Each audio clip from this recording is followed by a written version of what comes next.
എന്നെ കേൾക്കുന്ന പ്രിയ സഹോദരങ്ങളെ, 2024 വർഷം കർത്താവായ യേശു ക്രിസ്തുവിന്റെ കാലയവനികയിലേക്ക് കടന്നു വന്നതിന് ശേഷമായിട്ട് കടന്നുപോയി.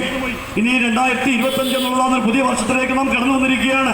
നാം ഒരു പക്ഷേ വളരെ തിടുക്കത്തിൽ വളരെ വളരെ വളരെ വളരെ തിടുക്കത്തോടുകൂടിയാണ് കാര്യങ്ങളൊക്കെ ചെയ്യുന്നത്. പോകണം, വരണം, ജോലി ചെയ്യണം, വരണം, മക്കൾ വിദേശങ്ങളിൽ പോകണം, മടങ്ങി വരണം, മറ്റ് പലവിധമായ ജോലികളിൽ ഏർപ്പെടുമ്പോൾ നാം ഓടുന്നതിനും അധികമായിട്ട് വളരെ വേഗം നമ്മളുടെ കൈകളിൽ കെട്ടിയിരിക്കുന്ന ഭിത്തികളിൽ തൂക്കിയിരിക്കുന്ന ഘടികാരങ്ങൾ കറങ്ങിക്കൊണ്ടിരിക്കുന്നത്. എങ്ങനെ സെക്കൻഡുകളെ വിളിച്ചു പറയുന്നു, ഞാൻ വളരെ വേഗം പോകുകയാണ്, നിങ്ങളും എന്റെ കൂടെ വരണമെന്ന്. നാം എപ്പോഴും നമ്മുടെ കയ്യിലുള്ള വാച്ചിനെ നോക്കുന്നു, നമ്മുടെ ഭിത്തികളിൽ തൂക്കിയിട്ടിരിക്കുന്ന ഘടികാരത്തെ നോക്കിക്കൊണ്ട് അതിന് പിന്നാലെ നമ്മൾ ഓടുകയാണ്. 7 മണിയായി, 8 മണിയായി, 9 മണിയായി, 10 മണിയായി, തിടുക്കം തിടുക്കം തിടുക്കം. എന്നാൽ ഈ യാത്രയുടെ ഇടയിൽ എന്നെ കേൾക്കുന്ന പ്രിയ സഹോദരരെ, പലപ്പോഴും നാം നേടിയിരിക്കേണ്ട, നമ്മൾ പ്രാപിച്ചിരിക്കേണ്ട, നമ്മൾ കരസ്ഥമാക്കേണ്ട ചില നന്മകളുണ്ട്, ചില അനുഭവങ്ങളുണ്ട്. അത് ഈ ലോകരാജ്യത്തെ AD എന്നും BC എന്നും 2 വിഭാഗിച്ച ഒരു ചരിത്ര പുരുഷനുണ്ട്, കർത്താവായ യേശു ക്രിസ്തു. മറ്റൊരുത്തരും രക്ഷയില്ല. നാം രക്ഷിക്കപ്പെടുവാൻ ആകാശത്തിന്റെ കീഴിൽ മനുഷ്യരുടെ നൽകപ്പെട്ട വേറെ ഒരു നാമമില്ല എന്ന് ആഹ്വാനം ചെയ്തവൻ യേശു ക്രിസ്തുവിന് ജാതിപതി വർഗ്ഗമെന്ന വ്യത്യാസമില്ല. കുബേരനോ കുര്യനെന്നോ പണ്ഡിതനെന്നോ ബ്രാഹ്മണനെന്നോ അവരെന്നോ സഹോദരനെന്നോ വിദ്യാഭ്യാസമുള്ളവെന്നോ വിദ്യാഹീനനെന്നോ ആരോഗ്യമുള്ളവെന്നോ സ്ത്രീയെന്നോ പുരുഷനെന്നോ യവനക്കാരിയെന്നോ ബാലയെന്നോ വൃദ്ധയെന്നോ വകഭേദം കൂടാതെ വണ്ണം സകല മനുഷ്യരെയും ഒരുപോലെ സ്നേഹിക്കുന്നവൻ, രാത്രി പകൽ വ്യത്യാസമില്ലാതെ ഏത് നിമിഷത്തിലും ഓടിച്ചെന്ന് എന്റെ ഈശോയെ, എന്റെ ദൈവമേ എന്ന് പറയുവാനൊക്കെ വേണം ഒന്നിനിപ്പെട്ടുണ്ടായിരിക്കുന്ന ഒരു യേശുവിനെയാണ് ഞങ്ങൾ പ്രസംഗിക്കുന്നത്. യേശു ഒരു ചരിത്ര പുരുഷനാണ്. അപ്പോൾ തന്നെ വെറും ഒരു കഥാവിശേഷകനായ ഒരു വ്യക്തിയല്ല. യേശു പറയുകയുണ്ടായി, ഞാൻ പോകുന്നു, നിങ്ങൾക്ക് വേണ്ടി വാസസ്ഥലം ഒരുക്കുവാൻ ഞാൻ പോകുന്നു. ഞാൻ ചെല്ലുന്നിടത്ത്, ഇരിക്കുന്നിടത്ത് നിങ്ങളെ ഇരുത്താൻ എന്തൊക്കെ വേണം, നിങ്ങൾക്ക് വേണ്ടി ഞാൻ വാസസ്ഥലം ഒരുക്കുന്നു. 2000-ലധികം വർഷമായി ഈ ഭൂമിയിൽ ജനിച്ച് 33 വർഷക്കാലം ഈ ഭൂമിയിൽ ജീവിച്ച് 33 തിരുവയസ്സിൽ ഈ ഭൂമിയിൽ നിന്ന് മാറ്റപ്പെട്ടു പോയ കർത്താവായ യേശു ക്രിസ്തു ഒരുവൻ മാത്രമേ ഉള്ളൂ. ഞങ്ങൾ പ്രസംഗിക്കുന്ന കർത്താവായ യേശു ക്രിസ്തു. ഇന്ന് മരിച്ച സകല ഭഗവാന്മാരും ഉന്നതന്മാരും പ്രമാണിമാരും രാഷ്ട്ര നേതാക്കന്മാരും തത്വചിന്തകന്മാരും എല്ലാവരും അവരവർ മരിച്ച് അവരുടെ കല്ലറകളിൽ ഉറങ്ങുമ്പോൾ യേശു ഒരുവൻ മാത്രമേ ഉള്ളൂ. കല്ലറ വിട്ട് 3 നാൾ പുറത്തു വന്നവൻ, സകല മാനവകുലത്തിന്റെയും പാപത്തിന്റെ പരിഹാരത്തിന് വേണ്ടി ജനിച്ചവനൊരുവൻ, ജീവിച്ചവനൊരുവൻ, മരിച്ചവനൊരുവൻ, അടക്കപ്പെട്ടവനൊരുവൻ. എന്നാൽ ഉയർത്തെഴുന്നേറ്റ യേശു ക്രിസ്തുവിനെയാണ് ഞങ്ങളിവിടെ നിങ്ങളെ പരിചയപ്പെടുത്തുന്നത്. അല്ലേ പ്രിയരെ, ചൂള പോലെ കത്തുന്ന ഒരു ദിവസം ഉണ്ടായി.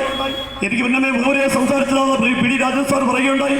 2019, 20, 21 വർഷങ്ങൾ മാനവകുലം ഭയക്കുന്ന വർഷങ്ങളല്ലേ. നമ്മുടെ പ്രിയപ്പെട്ടവർ എത്ര പേര് എല്ലാം കൈവിട്ടപ്പെട്ട ഈ ഭൂമിയിൽ നിന്ന് മാറ്റപ്പെട്ടു പോയി. ആരോഗ്യവാനും പോലീസിലോ മിലിറ്ററിയിലോ ഭരണതരമായിട്ടോ ഉയർന്ന ഉദ്യോഗസ്ഥന്മാരായിരിക്കുന്ന എത്രയോ പേര് സോറി പറഞ്ഞു കോവിഡ് എന്ന് പറയുന്ന മഹാമാരിയുടെ മുൻപാണ്. 15 മാസങ്ങൾക്ക് മുൻപാണ് പത്തനംതിട്ട ജില്ല എന്നുള്ള കേരളത്തിന്റെ മനസാക്ഷിയെ മരവിപ്പിച്ചതാകുന്ന ഒരു വലിയ ജലപ്രളയം കടന്നു വന്നു. പത്തനംതിട്ടക്കാർ പറഞ്ഞു, ലോകം മൊത്തം മുങ്ങിയാലും പത്തനംതിട്ട ജില്ലയ്ക്ക് ഒരു പ്രശ്നം ഉണ്ടാകുകയില്ല എന്ന് കരുതിയപ്പോൾ അങ്ങനെ അഹങ്കാരബുദ്ധിയോട് കൂടിയിരുന്നു. എന്നാൽ കുട്ടനാടൻ ഏരിയകളിൽ വെള്ളപ്പൊക്കം ഉണ്ടാകുമെന്നും അവിടെയുള്ള ജനങ്ങൾക്ക് ജലപ്രളയത്തിന്റെ പ്രശ്നം ഉണ്ടാകുമെന്നൊക്കെ ഊറ്റം കൊണ്ടിരുന്ന പത്തനംതിട്ടക്കാര് അവരാണ് എല്ലാവർക്കും ചിന്താവിഷയമായി തീർന്നത്. സാധാരണ താഴ്വരകളിലാണ് വെള്ളം മുങ്ങാറുള്ളത്. ഇത് മലമ്പ്രദേശങ്ങളിൽ, ഹൈറേഞ്ചുകളിൽ വെള്ളം മുങ്ങി ജനങ്ങൾ എത്ര വേദന അനുഭവിച്ചു, എത്ര പേരുടെ ബിസിനസ്സുകൾ തകർന്നു, എത്ര കുടുംബങ്ങൾ ശിഥിലമായി, ഏതെല്ലാം പ്രശ്നങ്ങൾ അനുഭവിച്ചു. അതിന്റെയൊക്കെ പിന്നിലുണ്ടായ തിക്തമായ അനുഭവങ്ങൾ ദൗത്യമായിട്ട് എത്രയോ പേർ ആത്മഹത്യ ചെയ്തു. അതിന് പിന്നാലെ വന്നതാകുന്ന കോവിഡ് മാനവകുലത്തെ ഒന്നടങ്കം പിടിച്ച് ഞെരുക്കി കളഞ്ഞു. ഇനി നാളെ എന്ത് സംഭവിക്കാൻ പോകുന്ന ആരറിഞ്ഞു? അല്ലെങ്കിൽ കേൾക്കുന്നതിന് പ്രിയ സ്നേഹിത, താങ്കൾ ആരോഗ്യവാനാണ്, താങ്കൾക്ക് ധനമുണ്ട്, താങ്കൾ ഒന്ന് കറങ്ങിത്തിരിഞ്ഞാൽ 7 പേര് തിരിച്ചു പോകത്തക്ക രീതിയിൽ അഭ്യാസിയായിരിക്കാം. പക്ഷെങ്കിൽ ഒരു നിമിഷം മതി നമ്മൾ ഇതെല്ലാം വിട്ടുകളയേണ്ട ഒരു അവസ്ഥ ഉണ്ടാകും. ഇന്ന് നീ മരിച്ചാൽ നിന്റെ നിത്യത എവിടെയായിരിക്കും? ഞങ്ങൾ ക്രിസ്ത്യാനികൾ എന്ന് പറയുന്ന ഒരു കൂട്ടത്തിൽപ്പെട്ട ചെറിയൊരു കൂട്ടമാകുന്ന പെന്തക്കോസ്തുകാർ പറയുന്ന പെന്തക്കോസ്തുകാരുടെ പുസ്തക വാക്കുകളല്ല ഇവിടെ പറയുന്നത്. ഇന്ന് യേശുവിനെ പ്രസംഗിക്കുവാൻ മുസ്ലിമുണ്ട്, ഹിന്ദുവുണ്ട്, ജൈനനുണ്ട്, സിഖനുണ്ട്, അങ്ങനെ നാനാജാതി മതസ്ഥർ. ആ കൂട്ടത്തിൽ കുറച്ച് ക്രിസ്ത്യാനികളുമുണ്ട്. കാരണം യേശു ഒരു ജാതിയുടെയും മതത്തിന്റെയും വർഗത്തിന്റെയും വർണ്ണത്തിന്റെയും രക്ഷകനല്ല, സകല മാനവ ഗുണത്തിന്റെയും രക്ഷകനാണ് ഞങ്ങൾ പ്രസംഗിക്കുന്ന യേശു. എല്ലാവർക്കും ചെല്ലുവാൻ തക്കവണ്ണം എവിടെയും സർവ്വവ്യാപി സർവശക്തൻ സർവജ്ഞാനിയാവുന്ന ഒരു യേശു. ഈ യേശുവിലേക്ക് താങ്കൾ കടന്നു വരണം പ്രിയരെ. ഞങ്ങൾക്ക് മറ്റൊരു തൊഴിലില്ലാഞ്ഞിട്ടല്ല. ഈ ജനുവരി 1-ാം തീയതി 2025 ജനുവരി 1-ാം തീയതി ഈ പ്രഭാതത്തിൽ വേല കൊണ്ടുകൊണ്ട് ഞങ്ങളിങ്ങനെ ഘോരം വിളിച്ചു പറഞ്ഞത് വേറെ ഒരു ജോലിയില്ലാഞ്ഞിട്ടല്ല.